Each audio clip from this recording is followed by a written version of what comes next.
வாழ்க்கை என்பது தனிமையில் வாழ்வதில்லை, மற்றவர்களுடைய மனதில் இனிமையாக வாழ்வதுதான் வாழ்க்கை.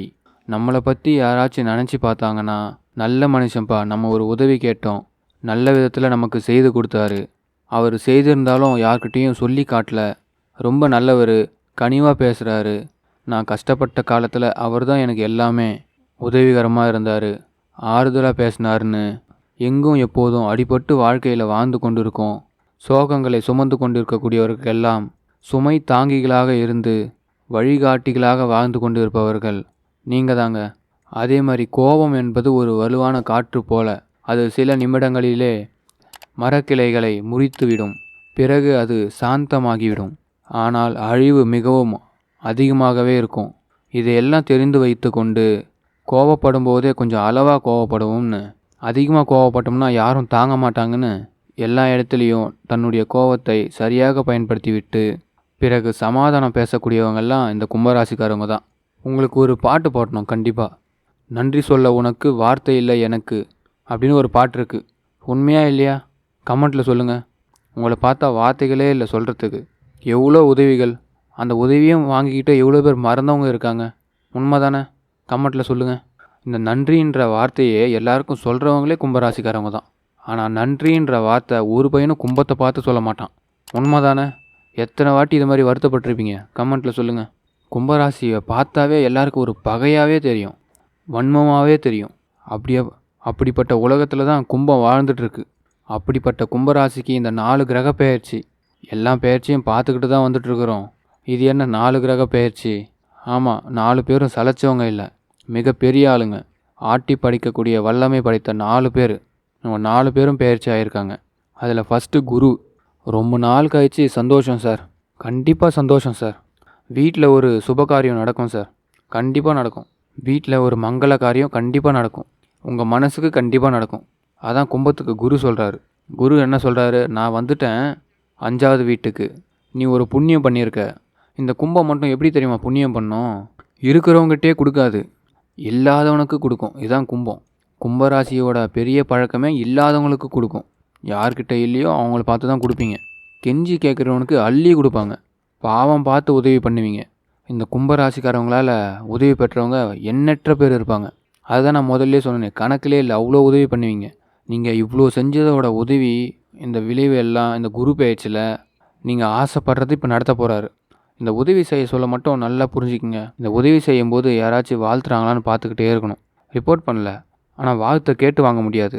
அவன் சொன்ன வாழ்த்து இன்றைக்கி பலிக்கும். அதனால தான் நான் சொல்லுவேன், பொதுவாக மெசேஜ் பண்ணாதீங்க, வணக்கம், குட் மார்னிங், குட் நைட்டு அப்படின்னு. தனிப்பட்ட முறையில் மெசேஜ் போடுங்க, தனிப்பட்ட முறையில் ஃபோன் பண்ணி பேசுங்க. அதை விட என்ன வேலை? எப்படி இருக்கீங்க, நல்லா இருக்கீங்களா, வாழ்த்துக்கள் அப்படின்னு சொல்லிட்டு வாங்க. 2 வாழ்த்து வந்துடுது ஃபோனில். குட் மார்னிங், இதில் என்ன இருக்குது? அதில் என்ன ஒரு உணர்ச்சி இருக்குது? ஒரு மிஷின் வழியாக ஒரு லெட்டரை படிக்கிறோம், அதில் என்ன உணர்ச்சி வந்துட போகுது? இவன் சொன்னால் என்ன, சொல்லலைனா என்ன? ஒரு வார்த்தை டைரெக்டாக அவங்க பேரை சொல்லி, ஐயா வணக்கம், எப்படி இருக்கீங்க அப்படின்னு மட்டும் கேளுங்க. நல்லா இருக்கீங்களா, ரொம்ப சந்தோஷம், அவ்வளோதான். எப்படி இருக்கும் அவங்களுக்கு? இதை சொல்லிவிட்டு அதே வாட்ஸ்அப்பில் மெசேஜ் போடுங்க. 2த்துக்கும் வித்தியாசம் இருக்குது. இதுதான் ஆசீர்வாதம். அப்போ நான் ஏதாச்சும் உனக்கு ரிட்டர்ன் பண்ணணும். அப்போ நான் என்ன பண்ணுவேன்? நல்லா இருக்கும் சார், வாழ்த்துக்கள் அப்படின்னு அவங்க சொல்லுவாங்க. ஒரு வாழ்த்து கிடச்சிருச்சு. இப்போ இது மாதிரி நேரத்தில் குரு இப்போ 5ல் வந்திருக்கிறதுனால நமக்கு பலத்தை கொடுக்கும், நமக்கு லாபம். இதுதான் டைமிங். முன்னாடி பண்ண புண்ணியத்தெலாம் இப்போ கொடுக்க போகிறாரு. கல்யாணம், குழந்தை, சந்தோஷம், வீடு. நல்லவர்கள் கூட இருப்பாங்க, கெட்டவர்கள்லாம் விலகுவாங்க. அவ்வளோதான். கெட்டவங்க விலகுவாங்க, நல்ல உதவி பண்ணுவாங்க. நீங்கள் பண்ண உதவிக்கு இன்றைக்கி பலன் உண்டு. இது குரு தராரு. சனி 2வது வீடு. வாயை மூடிக்கிட்டு இருங்க, அப்படியே இருங்க, தப்பே கிடையாது. கும்பராசிக்கு ஒரே ஒரு சிம்பிள், வாய் மேலே கையை வைங்க, அவ்வளோதான். எது பேசினாலும் பிரச்சனை வரும். பொண்டாட்டிக்கிட்ட பேசினா பிரச்சனை வரும், புருஷங்கிட்ட பொண்டாட்டி பேசினா பிரச்சனை வரும், எதிராளி யார்கிட்ட பேசினாலும் பிரச்சனை வரும். நீங்கள் சிம்பிளாக ஒன்றுமே இருக்காது, ஒன்றும் இல்லாத ஒரு விஷயம், அது சொன்னால் கூட சண்டை வரும். கும்பராசிக்கு ஏற்கனவே நிறைய கெட்ட பேர் வருது. யாருமே நல்ல பேர் சொல்ல மாட்டாங்க கும்பராசிக்கு. கும்பம் பண்ணுற நல்ல உதவி எல்லாரும் மறந்துடுறாங்க. நான் கும்பராசிக்காரங்க சொல்கிறது ஒரே ஒரு விஷயந்தான், நீங்கள் பண்ணுற நல்லது எல்லாமே மறந்துடுறாங்க. அப்போ என்ன ஆகுது? நீங்கள் பேசுகிற வார்த்தையை நல்லா நோட் பண்ணி வச்சுக்கிறாங்க. அதுவும் இப்போ ரொம்ப நோட் பண்ணுவாங்க. நீ அப்போ சொன்னல, அந்த நிமிஷம் நீங்கள் என்ன பேச்சு பேசுனீங்க தெரியுமா அப்படின்வாங்க. ரிவெஞ்ச்.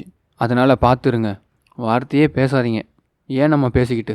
இந்த 2019 யாரோ ஒரு புண்ணியமாக மாஸ்க்கு கண்டுபிடிச்சாங்களே, எடுத்து மாட்டிக்கணும்ல, அது மாதிரி எடுத்து மாட்டிக்குங்க. நீங்கள் வாய் விட்டு பேசிங்கன்னா மனசு பிரச்சனை வரும். மனசு நிம்மதி இல்லாமல் போயிடுது யார்கிட்டயாச்சும் பேசினா. வாயை மூடிக்கிறது தான் நல்லது. ராகு பகவான், இது நான் சொல்லலை, சனி சொல்கிறாரு. ராகு ஜென்மத்தில் வந்திருக்கிறாரு. கொஞ்சம் கோபம் அதிகமாக வரும். எதை எடுத்தாலும் கோபம் வரும். இந்த நேரத்தில் தான் மற்றவன் பண்ணுற தப்பு எல்லாம் நம்ம கண்ணுக்கு தெரியும். வீட்டை பார்த்தா வீட்டில் நடக்கக்கூடிய தப்புகள் தெரியும். ஆஃபீஸில் பார்த்தா ஆஃபீஸில் நடக்கிற தப்புகள் தெரியும். நான்லாம் எப்படி பார்த்துக்கிறேன் தெரியுமா, அது மாதிரி ஏன் பார்த்துக்க மாட்டீங்க அப்படிலாம் கேட்க தோணும். நமக்கு பார்த்து கடுப்பாகும்.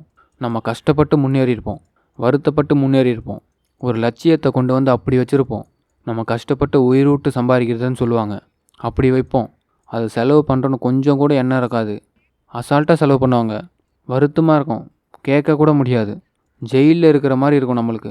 சார் கஷ்டப்பட்டு சம்பாரித்தேன் சார், நானே 300 காசுக்கு கஷ்டப்படுறேன். எங்கள் வீட்டில் பாருங்கள் சார், 300 காசு அனாமத்தான் செலவு பண்ணுறாங்க சார். என்ன என்ன சார் செய்கிறது? பேசாத, கோவப்படாத, வருத்தப்படாத. கோவம் படாத, வருத்தமும் படாத. ரெண்டுமே ஆபத்து. ஏன் தெரியுமா? ராகு கோவம் ஜென்மத்தில் வேறு இருக்காரு, கொத்தளிக்கும். வார்த்தையை விட்டுறாதீங்க. சனி வார்த்தையை விடாதங்கிறாரு, ராகு கோவப்பட வைக்கிறாரு. இதை விட ஸ்பெஷல் மேஜிக் என்ன தெரியுமா? சொல்லுவாங்கள்ல, இதை விட ஸ்பெஷல் ஐட்டம் ஒன்று இருக்குன்னு. கேது 7ல் வராரு, வந்திருக்காரு 7th பிளேஸ். இது என்னென்னா, ஏற்கனவே வாய்க்க தகராறு நம்ம குடும்பத்தில் இருக்கும். கும்பராசி வீட்டில் இருக்கவங்களே மதிக்க மாட்டாங்க, ஒத்துக்க மாட்டாங்க. அதான் நான் உண்மை. கமெண்ட்டில் சொல்லுங்கள். உங்களை அங்கீகாரம் பண்ண மாட்டாங்க. இதில் 7ல் வேறு கேது வந்திருக்கும் போது ஏட்டிக்கு போட்டியாக இருக்கும். இப்போ இந்த 4 பெயர்ச்சியும் இதில் குரு மட்டும்தான் உங்களுக்கு சப்போர்ட் பண்ணுறாரு. இதுக்கு முன்னாடி இருந்ததை விட அது ஒரு சப்போர்ட் போதும். இந்த 3ஐயும் அடக்கிடலாம். இதுக்கு என்ன பண்ணணும்? முதல்ல கேது சொல்கிறத கேட்டுக்கணும். நீ யார்கிட்ட பேசும்போதும் அவங்களுக்கு பிடிச்ச மாதிரி பேசு. 1. யார்கிட்டையும் பிரச்சனையை பற்றி பேசாத, யார்கிட்டையும் குறையை பற்றி பேசாத.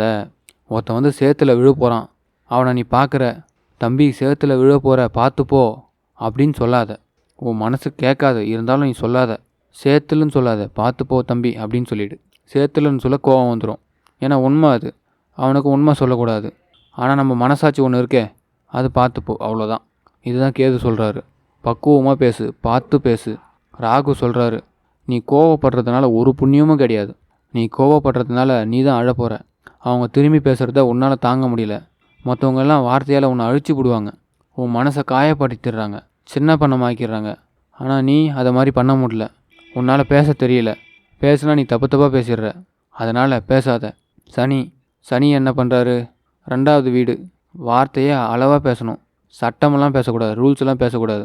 நான் இப்படி தான் இருக்கணும், தர்ம சாஸ்திரத்தில் என்ன சொல்லுது தெரியுமா, அப்படிலாம் நீங்கள் பேசவே கூடாது. தர்ம சாஸ்திரம் என்ன சொன்னால் என்ன? இன்றைக்கி நமக்கு சாப்பாடு கிடைக்கணும், இன்றைக்கி திங்கக்கிழமை, இப்படி சொல்லிவிட்டு சிவனேன்னு போங்க. இதுதான் கிரகங்கள் சொல்லுது. இப்படி இருந்தால் உங்கள் வாழ்க்கை நல்லா இருக்கும். இதுதான் கிரகங்கள் சொல்லுது. மறக்காமல் லைக் பண்ணுங்கள், சப்ஸ்கிரைப் பண்ணி பெல் ஐக்கனை கிளிக் பண்ணுங்கள். கமெண்ட்டில் சொல்லுங்கள் உங்கள் வாழ்க்கை இப்படிலாம் நடக்குதா இல்லையான்னு. கும்பராசிக்காரங்களுக்கு ஷேர் பண்ணி விடுங்க.